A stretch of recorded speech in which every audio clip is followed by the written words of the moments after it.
Alice's Adventures in Wonderland by Lewis Carroll. Chapter 4. The Rabbit Sends in a Little Bill. It was the White Rabbit, trotting slowly back again and looking anxiously about as it went, as if it had lost something. And she heard it muttering to itself, "The Duchess! The Duchess! Oh, my dear paws! Oh, my fur and whiskers! She'll get me executed as sure as ferrets are ferrets! Where can I have dropped them, I wonder?" Alice guessed in a moment that it was looking for the fan and the pair of white kid gloves, and she very good-naturedly began hunting about for them. But they were nowhere to be seen. Everything seemed to have changed since her swim in the pool, and the great hall with the glass table and the little door had vanished completely. Very soon the rabbit noticed Alice as she went hunting about and called out to her in an angry tone, "Why, Marianne, what are you doing out here? Run home this moment and fetch me a pair of gloves and a fan. Quick now!" And Alice was so much frightened that she ran off at once in the direction it pointed to, without trying to explain the mistake it had made. "He took me for his housemaid," she said to herself as she ran. "How surprised he'll be when he finds out who I am. But I'd better take him his fan and gloves, that is, if I can find them." As she said this, she came upon a neat little house, on the door of which was a bright brass plate with the name W. Rabbit engraved upon it.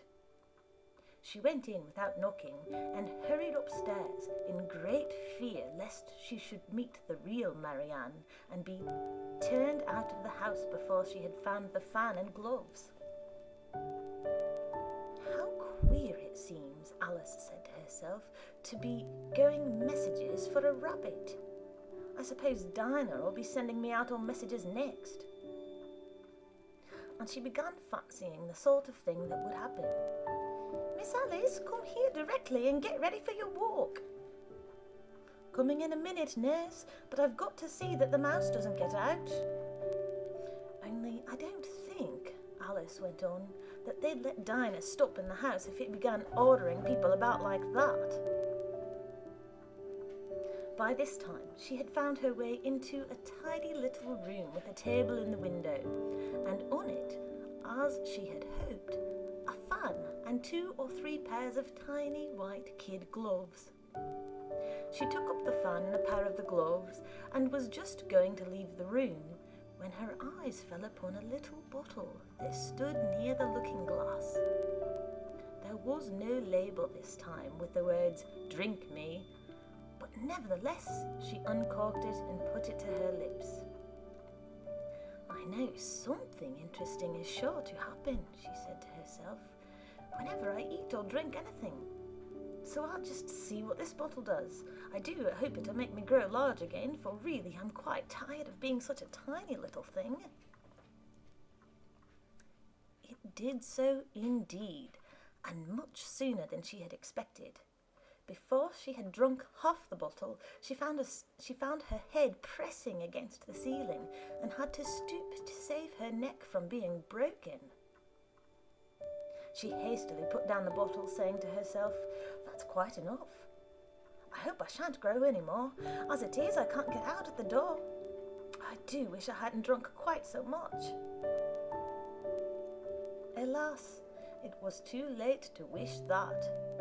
She went on growing and growing, and very soon had to kneel down on the floor.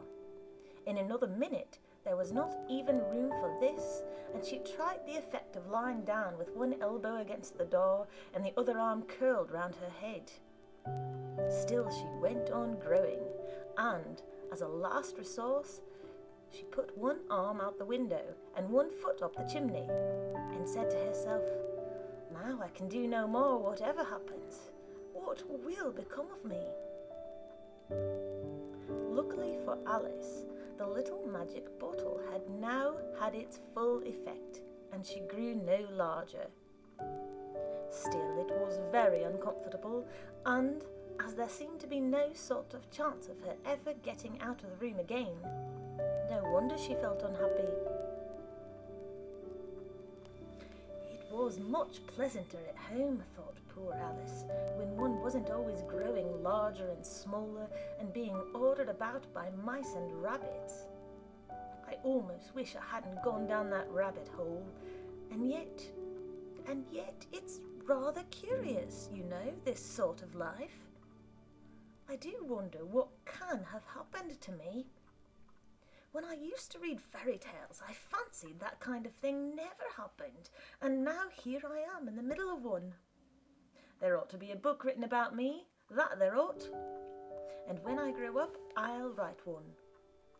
But I'm grown up now, she added in a sorrowful tone. At least there's no room to grow up any more here. But then, thought Alice, shall I never get any older than I am now? That'll be a comfort, one way, never to be an old woman, but then always to have lessons to learn. Oh, I shouldn't like that. Oh, you foolish Alice, she answered herself. How can you learn lessons in here? Why, there's hardly room for you, and no room at all for any lesson books. And so she went on, taking first one side, then the other, and making quite a conversation of it altogether. But after a few minutes she heard a voice outside, and stopped to listen. "Marianne, Marianne," said the voice, "fetch me my gloves this moment." Then came a little pattering of feet on the stairs. Alice knew it was the rabbit coming to look for her, and she trembled till she shook the house, quite forgetting that she was now about 1,000 times as large as the rabbit and had no reason to be afraid of it. Presently the rabbit came up to the door and tried to open it. But as the door opened inwards and Alice's elbow was pressed hard against it, that attempt proved a failure. Alice heard it say to itself, "Then I'll go round and get in at the window." That you won't, thought Alice, and after waiting till she fancied she heard the rabbit just under the window, she suddenly spread out her hand and made a snatch in the air. She did not get hold of anything, but she heard a little shriek and a fall and a crash of broken glass, from which she concluded that it was just possible it had fallen into a cucumber frame or something of the sort. Next came an angry voice, the rabbit's. "Pat!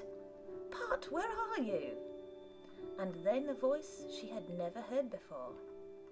"Sure then, I'm here, digging for apples, your honour." "Digging for apples indeed," said the rabbit angrily. "Here, come and help me out of this." Sounds of more broken glass. "Now tell me, Pat, what's that in the window?" "Sure, it's an arm, your honour." He pronounced it arm. "An arm, you goose! Who ever saw one that size? Why, it fills the whole window." "Sure it does, your honour, but it's an arm for all that." "Well, it's got no business there at any rate. Go and take it away." There was a long silence after this, and Alice could only hear whispers now and then, such as, "Sure, I don't like it, your honour, at all, at all." "Do as I tell you, you coward." And at last she spread out her hand again and made another snatch in the air. This time there were 2 little shrieks and more sounds of broken glass. What a number of cucumber frames there must be, thought Alice. I wonder what they'll do next. As for pulling me out of the window, I only wish they could. I'm sure I don't want to stay in here any longer. She waited for some time without hearing anything more. At last came a rumbling of little cartwheels and the sound of a good many voices all talking together. She made out the words, Where's the other ladder? Why, I hadn't thought to bring but one. Bill's got the other. Bill, fetch it here, lad. Here, put 'em up at the corner. No, tie 'em together first. They don't reach half high enough yet. Oh, they'll do well enough. Don't be particular. Here, Bill, catch hold of this rope. Will the roof break? Mind that loose slat. Oh, it's coming down. Heads below. A loud crash. Now, who did that? It was Bill, I fancy. Who's to go down the chimney? Nay, I shan't. You do it. That I won't, then. Bill's to go down. Here, Bill. The master says you're to go down the chimney. Oh, so Bill's got to come down the chimney, has he? Said Alice to herself. Shy, they seem to put everything upon Bill. I wouldn't be in Bill's place for a good deal. This fireplace is narrow, to be sure, but I think I can kick a little. She drew her foot as far down the chimney as she could and waited till she heard a little animal. She couldn't guess of what sort it was, scratching and scrambling about in the chimney close above her. Then, saying to herself, "This is Bill," she gave one sharp kick and waited to see what would happen next.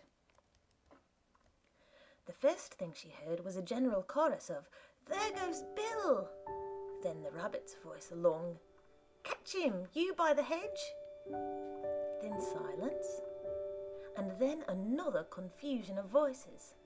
"Hold up his head! Brandy now, don't choke him! How was it, old fella? What happened to you? Tell us all about it!" Last came a little, feeble, squeaking voice. "That's Bill," thought Alice. "Well, I hardly know no more, thank you. I'm better now, but I'm a deal too flustered to tell you. All I know is something comes at me like a jack-in-the-box, and up I goes like a skyrocket." "So you did, old fella," said the others. "We must burn the house down," said the rabbit's voice, and Alice called out as loud as she could, "If you do, I'll set Dinah at you." There was a deadly silence instantly, and Alice thought to herself, "I wonder what they will do next. If they had any sense, they'd take the roof off." After a minute or two, they began moving about again, and Alice heard the rabbit say, "A barrowful will do, to begin with." A barrowful of what? Thought Alice. But she had not long to doubt, for the next moment a shower of little pebbles came rattling in at the window, and some of them hit her in the face. "I'll put a stop to this," she said to herself, and shouted out, "You'd better not do that again," which produced another dead silence. Alice noted with some surprise that the pebbles were all turning into little cakes as they lay on the floor, and a bright idea came into her head.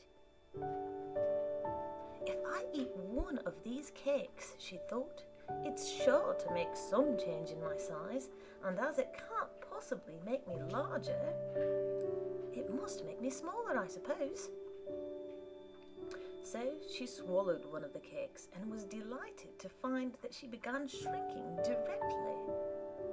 As soon as she was small enough to get through the door, she ran out of the house and found quite a crowd of little animals and birds waiting outside.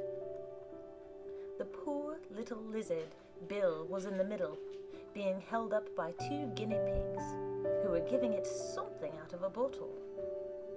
They all made a rush at Alice the moment she appeared, but she ran off as hard as she could and soon found herself safe in a thick wood.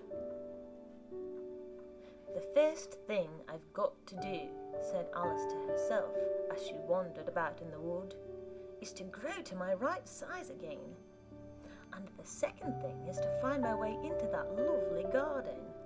I think that will be the best plan." It sounded an excellent plan, no doubt, and very neatly and simply arranged. The only difficulty was that she had not got the smallest idea how to set about it. And while she was peering about anxiously among the trees, a little sharp bark just over her head made her look up in a great hurry. An enormous puppy was looking down at her with large round eyes and feebly stretching out one paw, trying to touch her.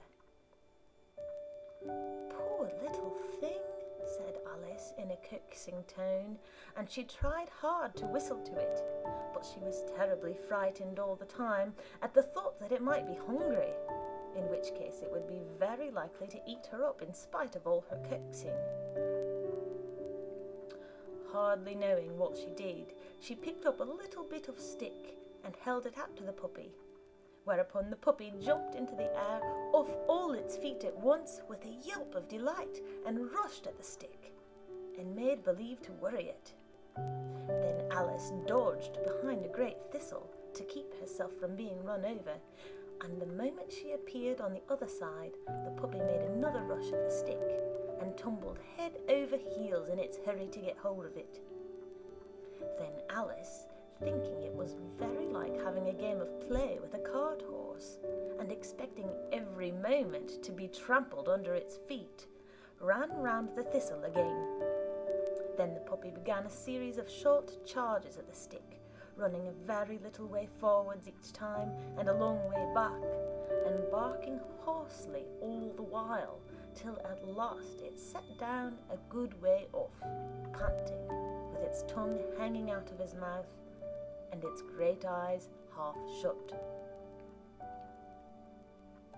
This seemed to Alice a good opportunity for making her escape, so she set off at once and ran till she was quite tired and out of breath, and till the puppy's bark sounded quite faint in the distance. "And yet what a dear little puppy it was," said Alice, as she leant against a buttercup to rest herself and fanned herself with one of the leaves.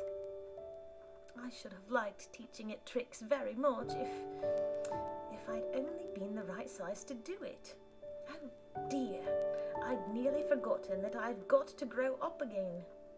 Let me see, how is this to be managed?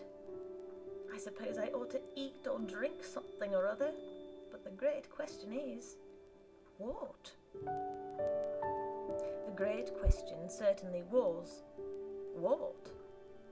Alice looked all round her at the flowers and the blades of grass, but she did not see anything that looked like the right thing to eat or drink under the circumstances. There was a large mushroom growing near her, about the same height as herself, and when she had looked under it, and on both sides of it, and behind it, it occurred to her that she might as well look and see what was on top of it. She stretched herself up on tiptoe and peeped over the edge of the mushroom, and her eyes immediately met those of a large caterpillar that was sitting on the top with its arms folded, quietly smoking a long hookah and taking not the smallest notice of her or of anything else. End of chapter.